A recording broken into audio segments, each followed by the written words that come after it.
So thank you all very much for your presentations, and we could talk for probably about an hour here. Peter, I'm probably going to start with you because you hit this audience with a very big message there to teach the government what essentially it is that these people are capable of. So the idea of spatial industries, I've noticed in the lead up to this conference, telling friends, even talking to my cabbie from the airport to the city, what spatial information is. So do you think the government knows at this stage? And have you got any advice for how we might do what it is you're suggesting we do? No and yes. In terms of what we tried to do, and I'm not trying to be clever about this, but what we tried to do with biotechnology and science generally was to have a science week. So and we did it in a bipartisan way. So every year there is a week, and it still goes on now, where the leaders of the science community, the researchers, go and engage government. They have a session of a morning and all the politicians are invited. It's when Parliament's on. There are some days when that's possible. And then they have a lunch and they have a day of engagement. Then they have private meetings with the various members who want to meet them, and they talk about their latest research. So, but it has to be done on a bipartisan way. And that was the best advice I was ever given by the researchers, the scientists at UQ. And this was, we started this after 2001, and I just had the biggest electoral victory we'd ever had.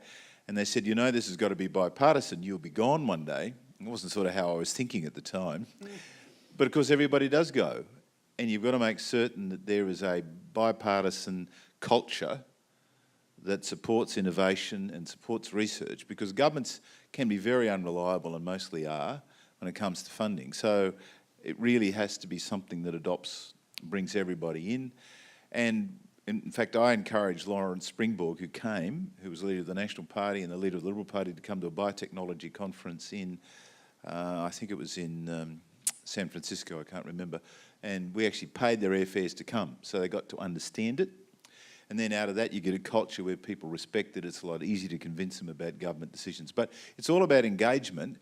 And the problem is you've got to have a peak body who will actually do that. You've got to have key people who are paid to do it and to organise everyone else to come, because you're all obviously very busy, and therefore you've got to have a focus on what you do. But it's, as I said, it's those centres of excellence. It's about continual engagement. And maybe you could partner with the biotechnology industry and say to them, look, we would like a week nationally as well as in the state parliaments across Australia.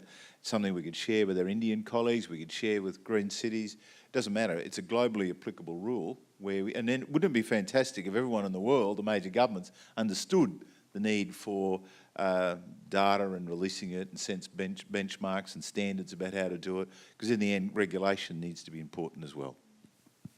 Yeah, fantastic. I'm wondering if we have a slight communication problem still. Tell me if you'd agree with this. When we say the word spatial industries, how many people do you think understand what the term means and how it relates to their life? What would you say?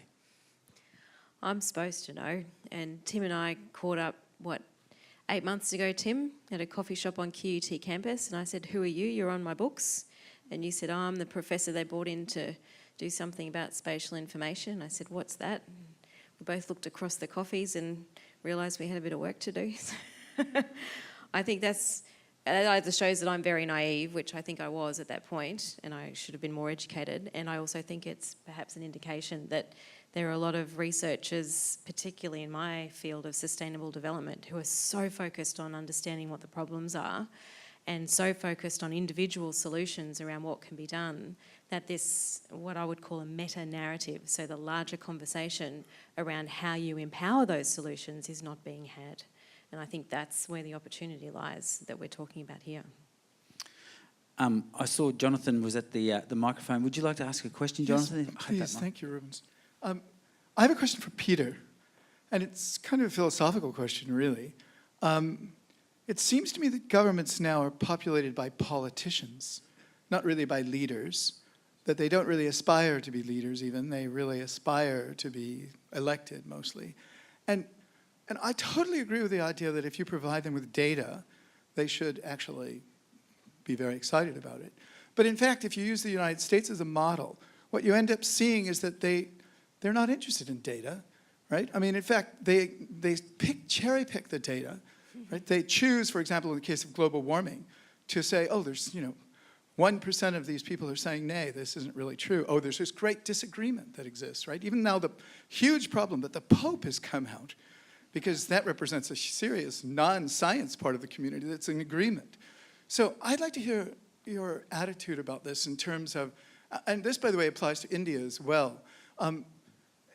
There's a real serious disconnect here, right? Because when I spoke to the Senate, for example, in the United States, I was talking to a bunch of lawyers who early on in their career had sort of given up on science, right? And they went the route to law and then into politics. But there weren't very many scientists in the room, right? And they had very fundamental misunderstandings.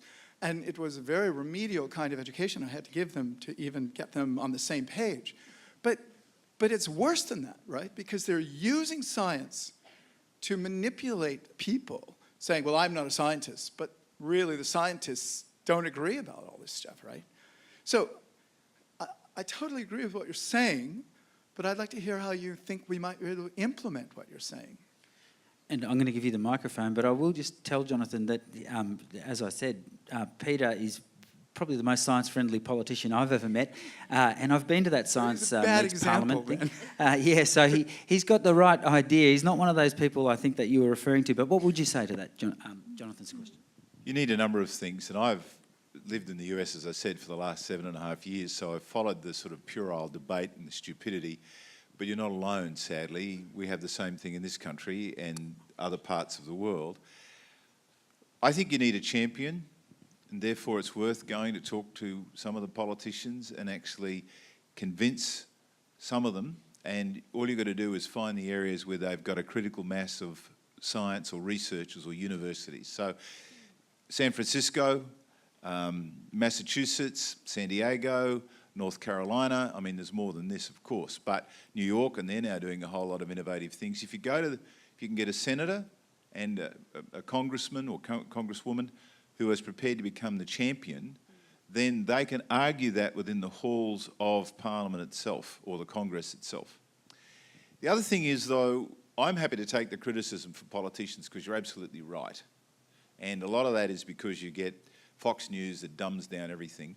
And now I'm showing my politics, but, seriously, they do exactly what you do. They try and deride anyone who's got a scientific view about climate change. But I have to say this, and again, no one here will agree with me, but I'm going to say it anyway. You have to engage as well. What that means is you've got to find or form an organisation, or you've got to use existing organisations, and you front up. You go and get beaten up by O'Reilly, all these idiots. You actually appear and you argue the case. And as I said, I told the story at lunchtime when I addressed a Labor Party conference. I talked about smart state. Seriously, no Labor leader in the history of the Labor Party has never been applauded at the end of his speech. It's the only leader who's ever had a stunned silence at the end of his speech. But it does require advocates. And we appointed a chief scientist here. Queensland never had a chief scientist, other states have. We appointed Peter Andrews. And we did it because he went out, he was a scientist, he was a researcher, a brilliant individual. I don't know whether people know Peter Andrews. He's now retired. And we have a Queensland Day, which is like a big occasion, and we have about 1,000 business people come along and they really get cajoled into being there because it's the day of the state. And he made this fantastic speech about science and what it meant to them and all that sort of stuff. He wowed everybody. Now, he changed a whole lot of people's views. And we made him do radio, we made him do TV, and he was incredibly articulate. The reality is, with social media the way it is, you have to engage in social media. Yes, you need to get champions in the Congress and target particular people, but people from this industry have to put their head up and argue. Otherwise, the chatter's going to be run by the morons and the partisans and the idiots who just want to deride and be negative and negative. Sadly, we live in a negative generation too when it comes to information. We've got to balance that. And that means someone articulate like you has to go on with O'Reilly on Fox and actually talk to him about it and say, come on, we're better than this. We're a better country than this. This is where our future is. And engagement is the only way to do it. I hope I've answered your question. I've been derided by Andrew Bolt. I actually wear it as a source of badge of honour, badge of pride. Yeah, thank you. Yes, he wasn't happy with me. So good. That's a tick of approval for me. Now, for those of you who don't know him, he's essentially an O'Reilly. Annapurna, when we talk about development here in Australia, and we see, sustainable development, and we're shown images of it, we see this utopian vision, and we're told about it, and it looks good. You're in a developing nation, essentially, so and you have the opportunity to build this thing that we're shown, but we haven't seen it actually happening. Do you think it's possible that it could happen, these beautiful views that we see of cities that look like they're functioning beautifully within nature and everything's harmonious? Do you think it can work? And what does it take to work? What does it take to make that happen? Well, okay. Again, for me also, it's a yes or no, both. But let me just also go back to what Jonathan was mentioning about politicians. I just needed to quickly look at where the current situation is at this moment for you to get back to your what you mentioned. The government of India at the moment is in the best position possible. All this while we had a coalition government. Here we have got someone who's got a vast majority. What happens with politicians, and Peter, you might agree to it, that who's going to bail the cat because they have a limited time period. They don't know if they should go with the masses or go with the right decision. The moment they make the right decision, sometimes it affects the masses. So they have to tread that they have to walk the tightrope. And that's where sometimes you fail in actually taking hard or good decision, as you mentioned of one of the case studies that you did. Very few politicians are ready to do that because unfortunately in India or anywhere in the world, they love their seats so much that they do not want to stay or go away from that seat, and they want to sit on that seat. And that is across the world.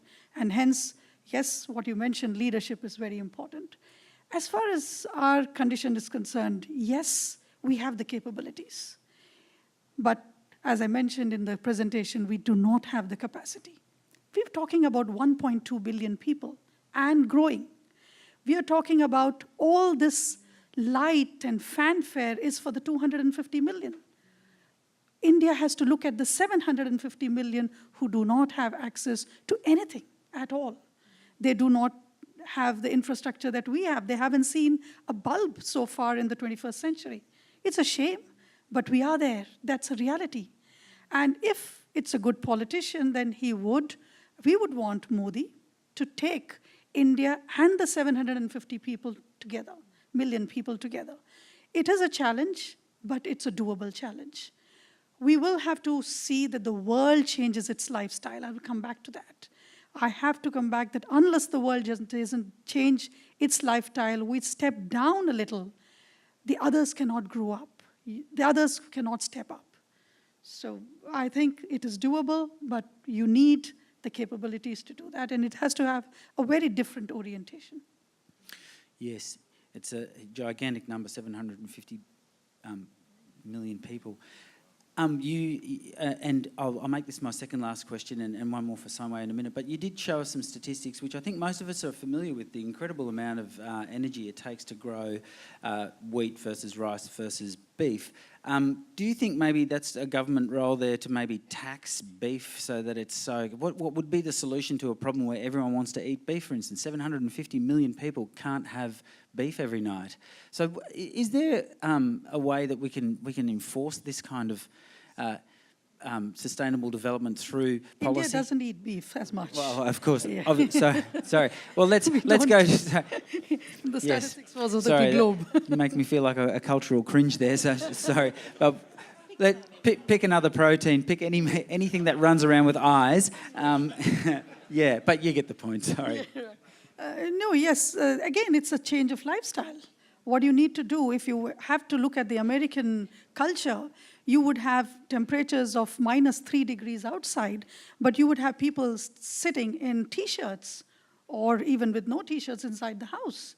And in India, we do not have the energy, and even perhaps in China, in several houses, we don't have centralized heating or air conditioning systems. In fact, there are some incentives and disincentives that can be given to change lifestyles. the Governor Schwarzenegger did a lot when he was in California. It was unheard of that US could go green, but he managed to get that state thinking of it at a time when no one could even look at it. Of course, he didn't become popular at that time, but he did look at transportation and green fuels coming into that state. So there are solutions which are doable, but of course, yes, the spatial data, as I was mentioning, which I mentioned very briefly, was that there is anything that we are talking about, any solution comes with a cost. If the developed country are ready to share that cost with us, the knowledge can be, of course, spread. A little knowledge on IT, which the Koreans have gone ahead, much ahead. India has also looked at IT in a big way. So there is software knowledge which can be used, but hardware technology costs a lot. We're running just over time. I'm sorry to do this to you, because otherwise I'm going to get in trouble with these people because they're going to want to have a drinky at 6 and probably want to freshen up in between. So I'll finish with one last question for Sion Wei.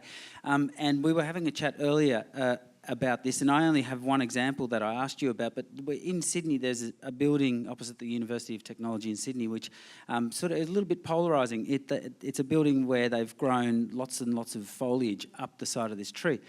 I really like it, but I didn't realise there would be people around that don't like that. And you mentioned that you have met people Yeah, I mean, that I disagree. love it, but unfortunately, there's a lot of people who are, not a lot. I've met a few planners who are against it, but that's part of life, you know. You can't do something and please 100% of people. Sure. So in that case, maybe the question is more, how do you get everyone to really get excited about the ideas that you're talking about sustainable development? Is it every time you put up a list, I can see the list, but it's when you tell me a specific story that I get really excited about. Wow, they did that, Yeah. and it's talking to your bullet points. So is it maybe specific stories, and can you give us maybe 2 of your favourite examples of things that have actually happened? Well, I mean, a lot of what we do is actually sharing with other people, decision makers especially, good examples of what has worked. And essentially that's it. And what we do is we want to show them the economics of things, how viable it is. And that's the key. Because when you're a politician, you've got other things to consider, not only the environment. You've got social considerations, you've got economic considerations. So if we are able to show that it benefits all 3 considerations, it makes the job so much easier. So, you know, every now and then we come across, you know, because we do our work all over the world, and every now and then we come across people who are very skeptical still of climate change and all this. So rather than beating them in the head and saying, you know, look at all the science and all this, we just skip that part and say, look at all these other benefits that you're getting. You're getting a livable city, you're getting energy efficiency, and so forth and so forth. And that's the key. Yep. Show them how it benefits them, especially if the 3 coincide. It's very powerful. Oh, did you want to add to that? Healthy planet equals healthy people as well. And we're in a session talking about sustainability, but I think the question that you had about meat, for example, is a classic one where the conversation can be expanded and action can be much more immediate if this industry begins to partner not only with environmental and sustainable development agendas, but also health agendas. And yeah. All right. Well, on that note, I want to let you all go and freshen up for dinner. So would you please thank Sion Wei, Annapurna, Cheryl and Peter once more. Thank you to all our speakers. Thank you very much. See you all at 6 o'clock.